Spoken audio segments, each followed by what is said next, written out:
This is Dave Daly with DowntownSalemTV.com. We're here today at the League of Oregon City Conference, and we're featuring great stories happening in our cities around our state. We have it with us here today, Verena Wessel. She is part of a contingency who is working on what is called an Arta potty. You're going to learn a little bit more today about what an Arta potty is, and it's such a proactive thing here in the Salem community about a solution of serving our homeless and giving access to people who need basic services. So, Verena, you've been one of a contingency and of women, everybody.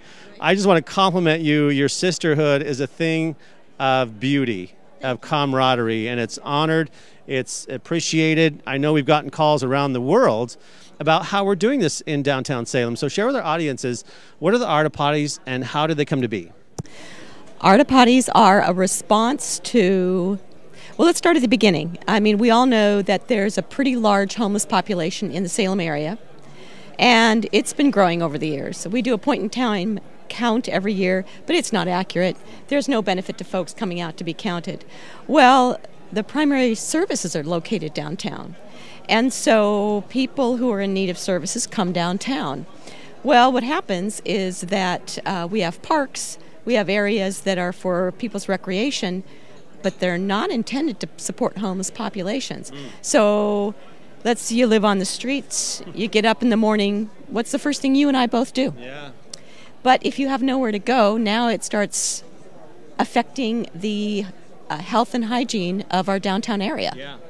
And so this effort was a catalyst by Rebecca Maitland, who is from the art community from Q&A Properties of the Yost Galleries, faith-based community, and then myself representing the social services. We came to the realization that cities aren't going to open their bathrooms. City bathrooms are going to be closed at whatever time, 5, 6, or whatever. So what do people do after that? And if we want to support a downtown that is vibrant, healthy, can sponsor activities in the alleyways, that is mindful, and it's not just for homeless. I had a call from someone from Surrey, BC. So he was an RCMP, and he called me, and I thought, oh my goodness, was I up there? Did I get a ticket? Yeah. And he said he just wanted to thank us because there was a potty on Front Street. And he said, you know, my family's been traveling. We couldn't find a public restroom that was open. We stopped. The potty was clean. It was available.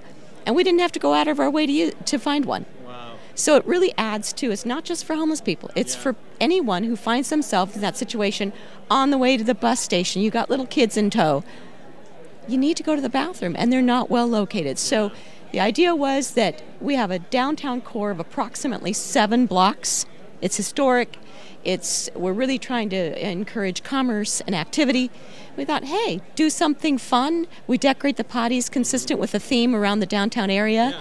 And now they become a tourist attraction, an infrastructure to support activities like food carts, music venues, and they also alleviate the issues that homeless people face when they're walking somewhere and have to go to the bathroom. So we found that it was a win-win, and then what we also did find was that a lot of people, we had a reduction in the quality of living crimes like public indecency, of trespass because they're not. So it's a win-win for the entire community, and it's cheap. The cost about is like $75 to $100 a month to maintain one, having it cleaned once a week, and it doesn't have the same impact that a physical facility has. Yeah. And you know, these have been placed throughout downtown Salem for over a year, and we're now kind of having another dialogue on their next execution of where we go from here. And for our audiences, Verena, if there's a business owner who has a space on their property, a corner, who wants one delivered, because my perception is the demand is not only high, but there's more demand. And we have some business owners, I'm sure, who you could talk to that said it's been a success. It hasn't been a deterrent. It adds to a healthy group activity for a downtown living environment. So where can our audiences get more information and ask you those questions that we can't cover in the short interview, but really approach this in your community around the state and around the world is what it's turned into? Well, we have a website, And actually, the best place is our Facebook site. So just look up Arta Potties, and it'll pop up. We have contact information listed there. You can get a hold of Rebecca Maitland at the Yost Properties, or myself, Verena Wessel. I'm also associated with the Homeless Coalition, as well as the Homeless Initiative Task Force. Well, Verena, you have been a champion on the front lines. I know you're on to another chapter, but I thought of you a lot of times with the humanity of those who choose to be homeless.